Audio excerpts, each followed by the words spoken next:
Assalamualaikum warahmatullahi wabarakatuh. Kami dari mahasiswa agroindustri semester 4. Kami di sini ingin mempresentasikan materi tentang balon. Kami dari kelompok 2 yang beranggotakan Alpia, Fajar Daniarjo, M. Aditya Rahman, dan Sania. Untuk mempersingkat waktu, kita langsung saja ke materi pembahasan.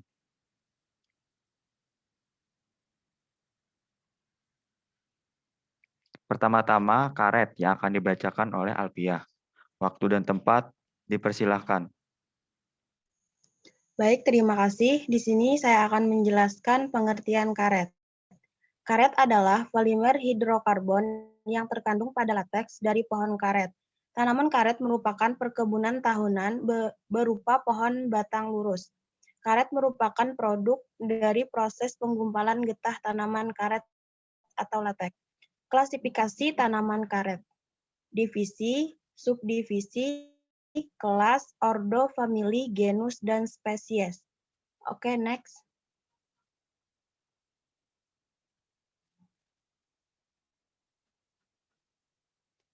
Kandungan lateks. Lateks mengandung 20-40% bahan karet mentah dan 60-75% serum. Adapun bahan karet mentah terdiri dari karet murni 90-95%, protein 2-3%, asam lemak 1-2%, gula 0,2%, garam 0,5%.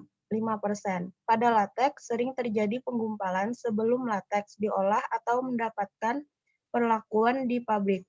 Hal ini tidak dikehendaki karena mutu lateks akan menjadi rendah yang disebut prakoagulasi. Next. Contoh produknya adalah yang pertama ban, yang kedua balon, yang ketiga selang, yang keempat perlindungan bahan pelapis tembaga dan kabel, yang kelima sandal, yang keenam karet gelang, yang ketujuh sarung tangan lateks. Selanjutnya akan dibacakan oleh Sania. Waktu dan tempat dipersilahkan. Baik, terima kasih. Selanjutnya ada balon karet. Balon adalah sebuah kantung fleksibel yang umumnya berisikan gas seperti helium, hidrogen, nitrogen, monoksida, dan udara. Fungsi utama balon adalah untuk dekorasi seperti mempercantik suasana dan memeriahkan pesta. Selain itu, balon juga sekarang dijadikan mainan anak-anak sehingga sebagai media para remaja untuk mengungkapkan perasaan kepada sahabat atau kekasihnya. Next.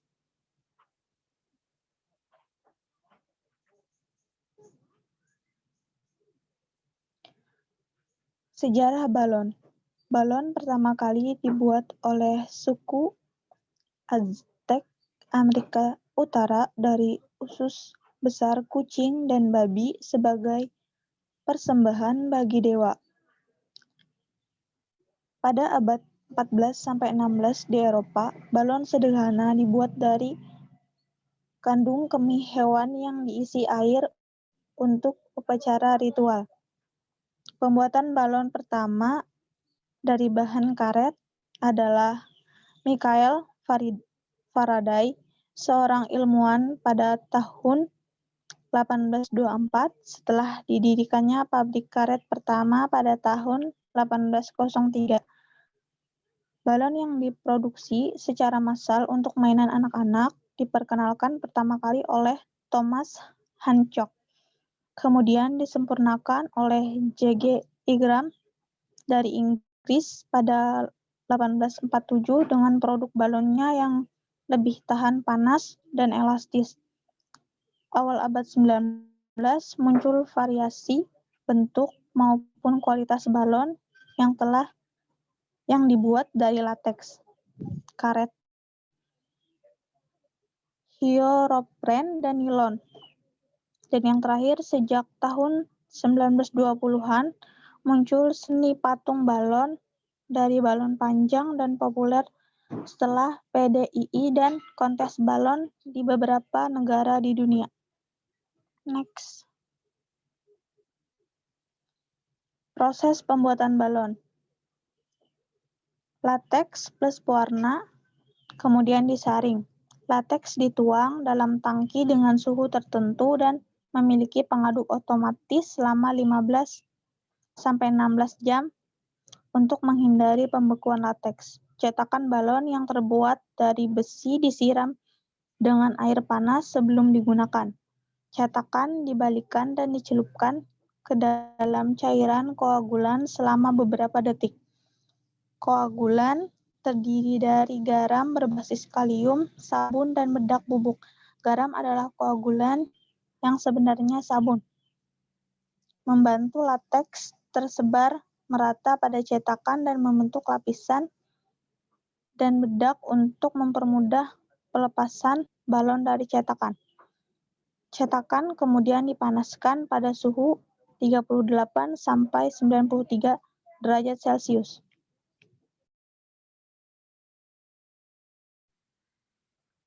Cetakan dicelupkan ke dalam cairan lateks selama beberapa detik. Lateks akan melapisi cetakan. Semakin lama cetakan dicelupkan, maka semakin tebal lapisan balon yang terbentuk.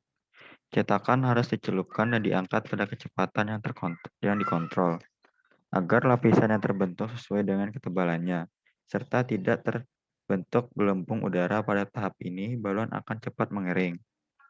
Bagian bawah bibir balon digulung menggunakan sikat spiral, sehingga membentuk cincin yang memudahkan orang untuk memegang dan meniupnya. Cetakan dimasukkan ke dalam tangki air panas selama 15 menit untuk membuang sisa koagulan dan protein yang dapat menyebabkan alergi. Cetakan dikeringkan dalam oven selama 1 jam.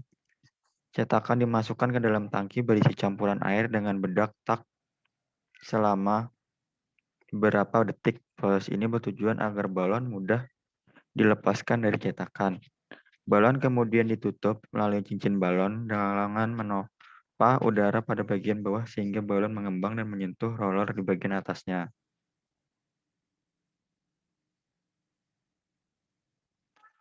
Roller akan menarik balon dan melepaskannya dari cetakan dan melemparkan dari atas menuju conveyor. Tumpukan balon dimasukkan ke dalam mesin pencucian yang berputar dan ditambahkan larutan pembersih. Sementara air dengan suhu 70 derajat Celcius disempatkan melalui lubang mesin pencucian.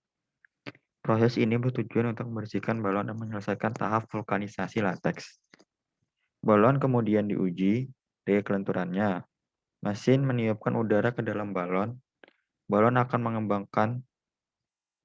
mengembang tetapi tidak pecah. Kemudian diuji dengan cahaya untuk melihat adanya kecacatan atau tidak. Printing desain pada balon atau langsung pengemasan. Pada proses printing, seperti logo atau wajah, balon akan dikembangkan terlebih dulu, kemudian sedikit direnggangkan, dan kemudian dicetak dengan mesin pencetak di bagian atasnya. Paling tinggi nilai kekuatan tarik vulkanis bersifat nanosilika, yakni 150 kg per cm persegi, dan paling rendah adalah vulkanis. Potensi silika kuarsa lokal sebagai filler kompon karet dalam pembuatan balon peluncur kapal. Ini merupakan jurnal yang mendukung atau yang berkaitan tentang balon. Silika digunakan sebagai filter dalam pembuatan produk karet dan kendaraan. Dimaksudkan untuk meningkatkan kinerja wet traction and wear resistance serta mengurangi dampak rolling resistance permukaan ban.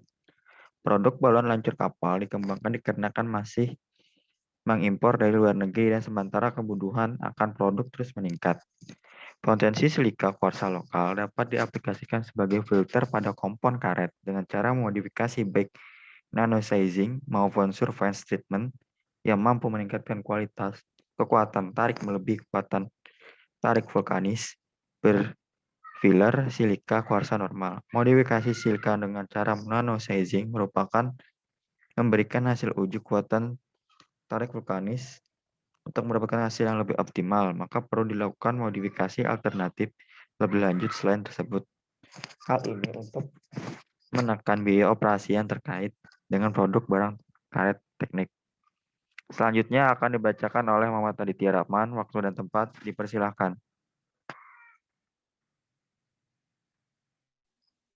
Terima kasih. Selanjutnya saya akan membacakan paling tinggi nilai kekuatan tarik vulkanisat berfilar nanosilika yakni 150 kg per 2 cm. Dan paling rendah adalah vulkanisat berfilar silika bersurface treatment 10% resilience minus 69. Nilai kekuatan tarik vulkanisat berfilar silika bersurface treatment 10% PEG minus 4.000 lebih tinggi dari tarik vulkanisat berfilar silika bersurface treatment 10% resilience 69. Next.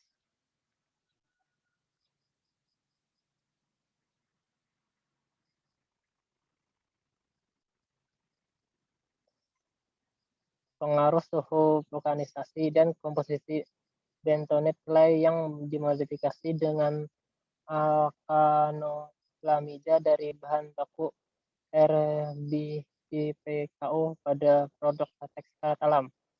Proses pembuatan vulkanis formulasi atau komponen karet alam memiliki beberapa pilihan bahan kimia tambahan untuk meningkatkan kualitas vulkanisat produk karet alam.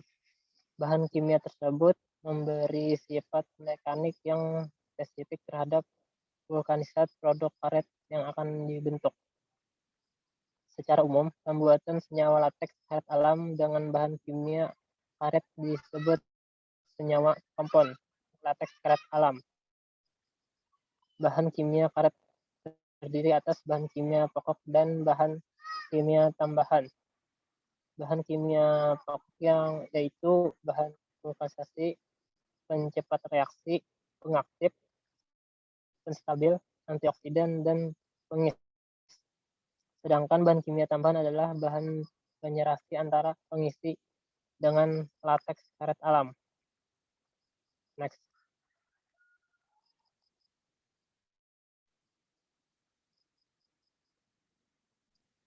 Terima kasih atas perhatiannya. Apabila ada kekurangan dalam penyampaian atau salah-salah kata dalam penyampaian kami mohon maaf. Kami akhiri. Wabillahi taufiq wal hidayah. Wassalamualaikum warahmatullahi wabarakatuh.